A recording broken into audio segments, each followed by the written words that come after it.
So, since I don't have an intro, this is just shop safety in theater class. Yep. So, here is a table saw. Here is a table jigsaw. And this is basically a jigsaw. This one doesn't have a blade, but this one's also battery operated. And none of these saws work. But you press in the safety. Usually there's a safety lever, so without that safety lever you can't pull it. And then that just cuts like that. Now, here is a circular saw. Usually you would be gliding across the table, just like this. This is basically a circular saw, but on a table. You don't want to put your hand anywhere near the blade. And since I'm not on a table, I'm just going to hold it like this. But it's very, very powerful. Here is a look at it from the side. See that again?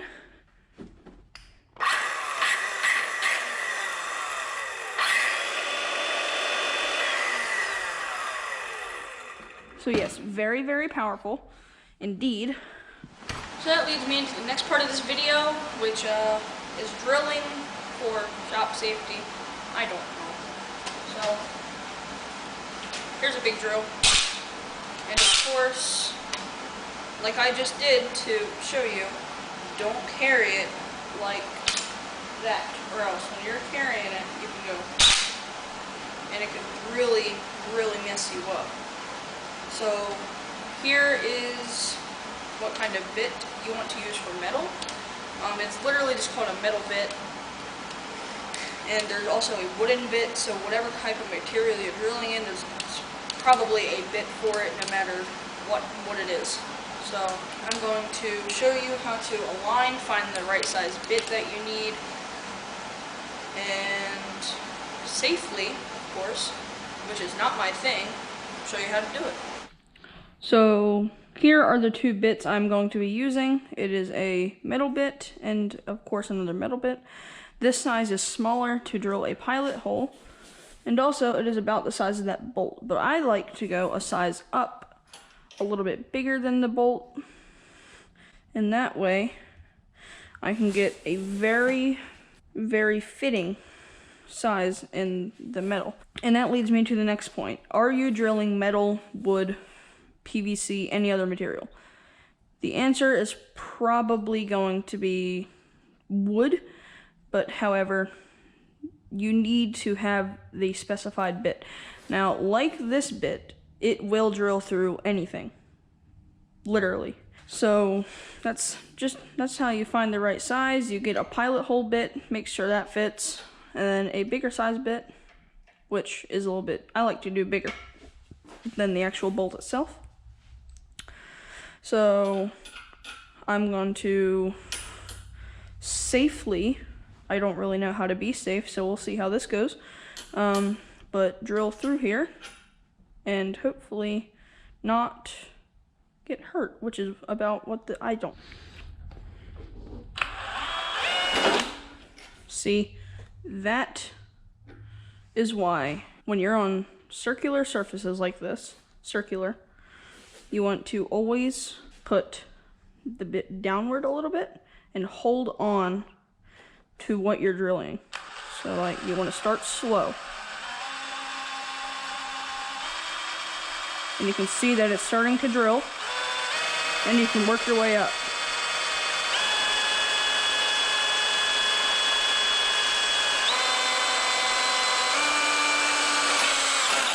There.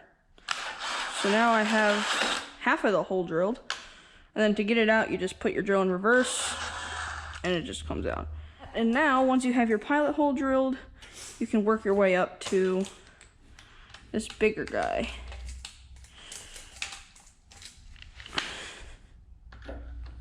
And you don't have to do this exactly like this. This is just how I've always done it.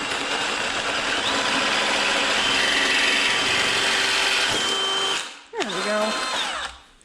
And I can see how this bit did not slip once during that drill. And then once you get through one side, you want to take it off, get the other bit, but you want to find the center. It is about there.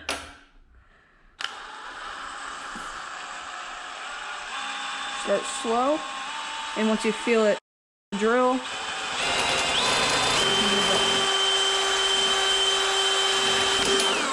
we go. Just like so. Take this bit off, get this one on.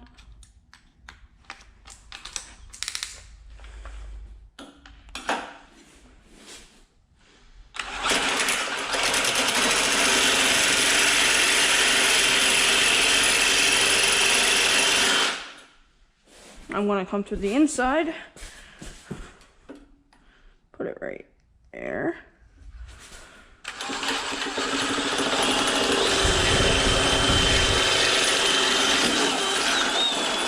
And there it is.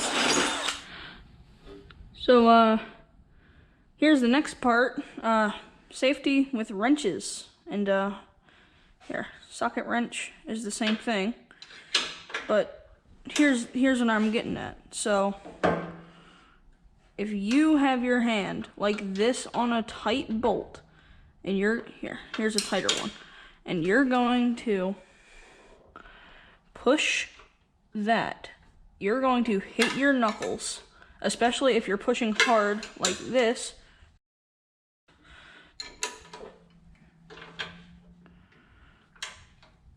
If you push hard like that, your knuckles are going to bust against any kind of hard object like that. Now what you should do on a tough bolt is you need to make your hand flat like this and push on the opposite end of the wrench. And that way, even if you're going hard like this, if anything, your wrench falls and your hand stays in, well, I was going to say mint condition, but... Also, don't work in the dark unless you have a headlight. But if you don't have a headlight, then you're probably going to fall. Or a demon's going to attack you. Yeah. Stop it. Stop it. Stop it. The next thing, which I don't know if they're in Seam Shop, but they seem important, are angle grinders. Like, angle grinders, basically, you just take any rusty old piece of metal. For example,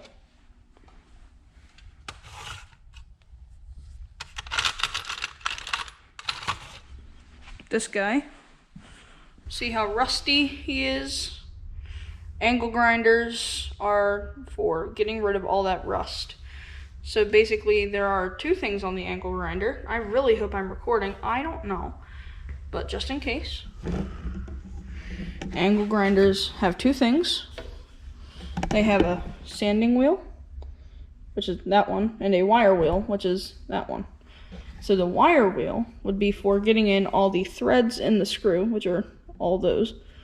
So obviously the brush is like a brush. It can get in all the grooves. And the sander is for all the surface. The sander is a lot better at getting the rust off the surface, because all the wire brush is for getting in the grooves. However, wire brushes do wear out after a while. I have learned that. And something that is nice on this one, at least, is it has these, so you really don't have to wear safety goggles unless you're like as safe as possible. And now it does have speed adjustments. So if I turn this on, I can turn this down.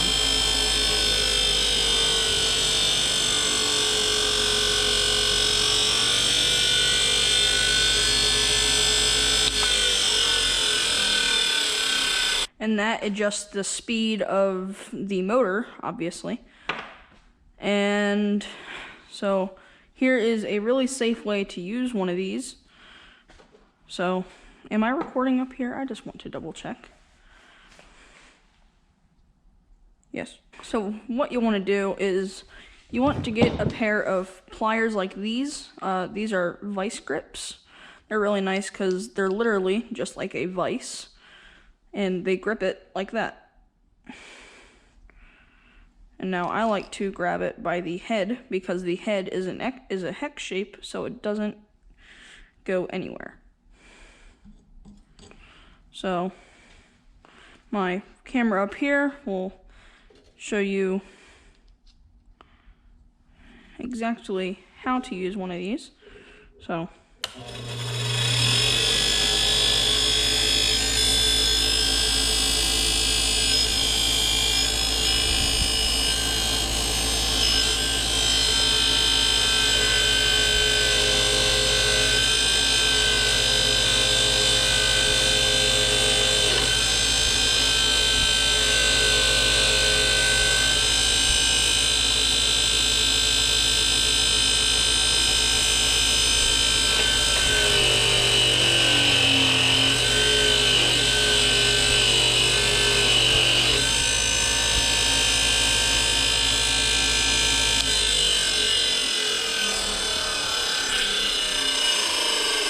and now to use the sander, which is over here, all you need to do is find the spot that has the best surface.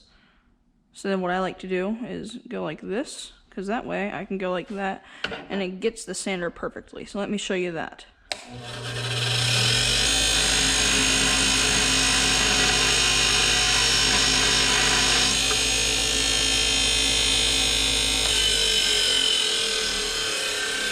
After.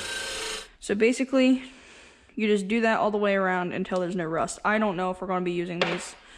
It's just a safety feature that's in a garage. So here's another version of a table saw. This is a pull, so you would pull it to operate it. So I'm just going to, so what you do, you hold the board with this hand. You turn it on first. If you have it like that and then turn it on, that blade is going to break very easily. Now, for the first time in ever, I'm going to wear safety glasses for this because, you know, it's a school video and just for safety reasons. So, put it like that. Yep. Usually, these things have pull levers. And it turns it on.